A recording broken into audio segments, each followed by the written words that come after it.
지난 8월 교육부가 대학구조 개혁평가 결과를 발표했습니다. A등급을 받은 학교는 48개 교로 본교는 이에 속하지 못했습니다.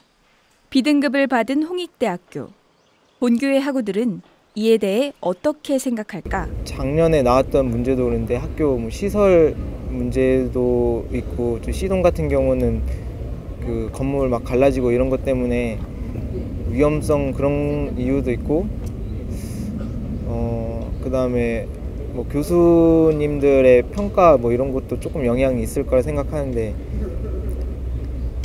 얼마 전에 언론에 좀 안 좋게 보였던 그런 부분들도 있고, 좀 그런 것들이 포함되지 않을까, 제 생각에는 자세한 생각. 일단 학교 안에서 좀 수업 자체가 교양이 좀 적은 것 같아요.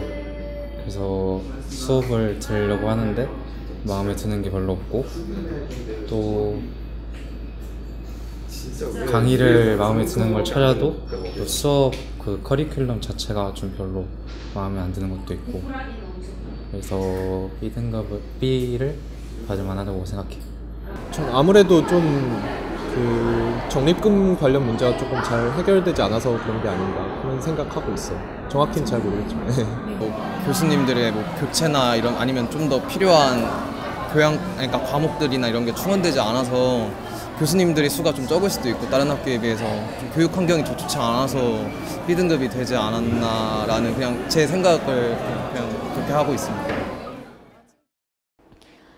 2014년 교육부는 대학구조 개혁평가를 시행해 고등교육기관으로서 대학이 갖춰야 할 요소를 평가한다고 밝혔습니다. 물론 이 평가 자체도 논란이 많은 것이 사실입니다.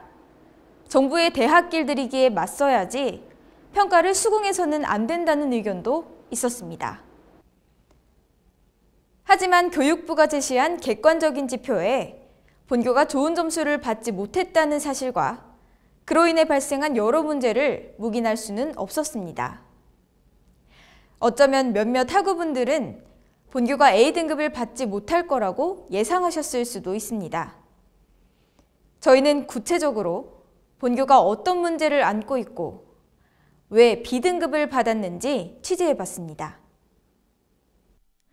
교육부가 발표한 A등급을 받기 위한 요건은 교육 여건 지표에서 만점을 받는 것, 그리고 나머지 요소에서 80%를 넘는 것입니다.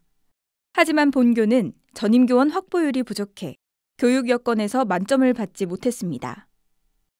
대학 설립 운영 규정을 보면 질 좋은 교육을 제공하기 위해 이만큼의 교원은 확보해야 한다는 법정 전임교원 수가 명시돼 있습니다. 본교의 법정 전임교원 수는 797명이지만 현재 확보한 전임교원 수는 526명으로 271명이 부족한 상황입니다. 전임교원 확보율은 현 전임교원 수를 법정 전임교원 수로 나눈 것인데요. 공시된 정보에 따르면 본교의 전임교원 확보율은 재학생 기준으로 66%입니다. 바꿔 말하면 797명의 교수가 해야 할 강의를 남은 526명이 271명만큼의 강의를 나눠서 맡고 있다는 겁니다. 학교는 이에 대해 매년 1.5%포인트씩 전임교원 확보율을 늘린다고 했습니다. 교원 채용을 담당하고 있는 교무처의 입장은 어떨까? 지금 아무래도 우리도 여기도 지금 보면은 최선에서 열심히 뽑고 있는데 교수님도 또 많이 나가버려요. 근데 이게 나가고 들어오고 하면서 대학교마다 지금 인원수도 채용하는 인원수도 계속 증가시키고 있거든요. 이 속도가 지금 열심히 이런 것도 막 했는데 나가는데 확 나가버리기도 하고, 교수님들이 이게 또 마음대로 안 되니까 우리가 계획은 정년 퇴직하고 이런 거는 예상이 되지만 그게 본인이 나가겠다고 의원 면직을 해버리니까 사직서에 나가버리니까 변수가 많습니다. 뽑은 만큼 나가는 교수가 있으므로 전임교원 확보율을 만족스러운 만큼 올리기가 쉽지 않다는 것인데요. 전국 2위의 적립금을 자랑하는 홍익대학교. 이 많은 적립금을 교수 채용에 투자할 수는 없는 것일까요? 의문이 가는 점은 또 한 가지 있습니다. 2014년 시간강사 해고 대란이 있었던 것을 기억하는 학우가 계실 텐데요. 2013년 738명이었던 강사는 2014년 480명으로 258명이 줄었습니다. 교육부가 대학구조개혁평가를 2014년에 예고했던 것을 고려했을 때 258명의 강사가 학교를 떠났다는 사실이 달갑게 받아들여지지는 않는데요. 도대체 왜 이렇게 많은 강사가 갑자기 학교를 떠났을까요? 학교는 이에 대해 교육의 질을 제고하기 위해서라고 설명했습니다. 강사를 줄이면서 전임 또는 비전임의 채용과 강의 담당 비율을 높이겠다는 것이죠. 그러나 줄어든 강사의 수에 비례하여 전임 교원이 확보되지는 못했습니다. 2013년 대비 2014년 강사는 258명이 준 것에 반해 전임 교원은 10명이 늘었습니다. 학교의 목표대로 전임 교원의 강의 담당 비율이 2013년 60.7%에서 2014년 65.2%로 4.5%포인트가 늘긴 했지만 과연 이것이 의미 있는 증가인지는 생각해봐야 할 것입니다. 저희는 이와 관련하여 국회 앞에서 8년간 시위 중인 김용건 씨를 만났습니다. 원래 고등교육법에서 대학의 교원은 교수, 부교수, 조교수, 강사인데 1977년에 강사 교원이 박탈당했거든요. 그것을 회복하자는 거죠.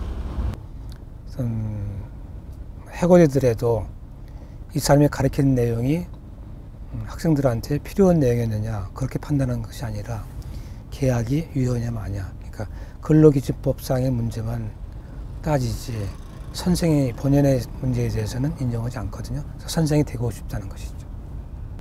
재직고 다른 데 강의를 얻으면 강의를 하는 거고 아니면은 아무 쪽에도 하여튼 보장이 없죠. 학교도 전임 교원 확보에 대해서 연구실과 책임시수 부족 등의 이유로 어려움을 이야기했습니다. 결국 충분한 기반 마련 없이 강사를 줄인다면 애꿎은 사람만 직업을 잃고 학교가 목표하고자 했던 교육의 질 향상은 이뤄질 수 없을 것입니다. 지난 2014년에 있었던 시간강사대라는 이를 잘 보여주는 예입니다. 학생 수는 큰 변함이 없는데 많은 강사가 학교를 떠나면서 남아있는 강의를 전임 교원이 맡게 됐습니다. 실제로 저희가 조사한 바에 따르면 상당수의 교수가 15시수 이상의 강의를 맡은 것으로 나타났습니다. 전공 과목이 보통 3시수인 것을 고려할 때 일주일 내내 강의한다고 봐도 과언이 아닐 텐데요. 이런 경우 과연 교수는 강의를 제대로 준비하고 학생들에게 양질의 교육을 제공할 수 있는지 의문이 갑니다. 지난 9월 22일 홍익대학교를 사랑하는 모든 분들께라는 제목의 대자보가 붙었습니다. 교수협의회가 학교 당국의 폐쇄적인 의사결정을 반대하고 과감한 결단을 요구하는 글이었습니다. 총학생회 또한 학교 학생대표자 협의 등을 통해 학교의 목소리를 내고 있습니다. 학교의 구성원인 교수와 학생들 모두 올바른 선택을 요구하고 있습니다. 학교는 다시는 구성원들의 목소리를 외면하지 말아야 합니다. 2018년 대학구조개혁평가를 위한 것이 아닌 진정한 발전을 위한 노력이 이뤄져야 할 것입니다. 오늘 시사기획문은 여기까지입니다. 시청해주신 학우 여러분 고맙습니다.